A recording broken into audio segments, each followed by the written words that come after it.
Vous écoutez Kadash, la méditation quotidienne de la parole de Dieu pour un peuple mis à part.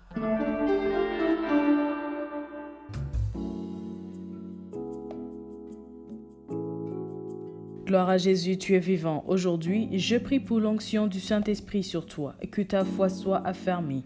Au nom de Jésus-Christ.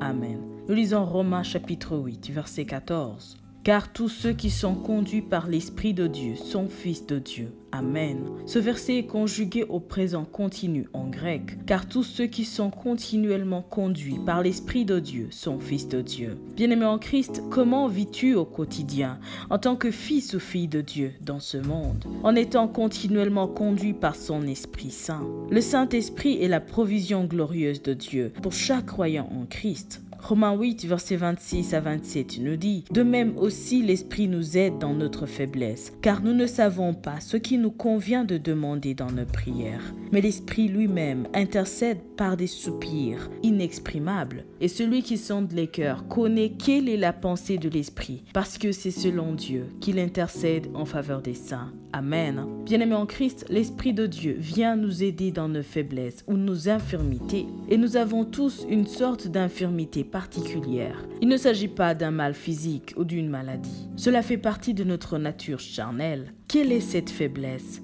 Nous ne savons pas prier comme nous le devrions. Ou bien pour le dire autrement, nous ne savons pas toujours pourquoi prier. Et même si nous le savons, souvent nous ne savons pas comment prier pour cela. Il se peut que vous sachiez que l'un de vos amis a besoin de prière, mais vous ne savez pas comment prier pour lui. La solution de Dieu à cela, c'est son esprit qu'il vous envoie pour vous aider. La suite sera pour demain. Que la grâce de notre Seigneur Jésus-Christ, l'amour de Dieu et la communion du Saint-Esprit soient toujours avec toi. Sois richement béni. Shalom. Vous écoutiez Kadash, présenté par Marie-Claire. À bientôt.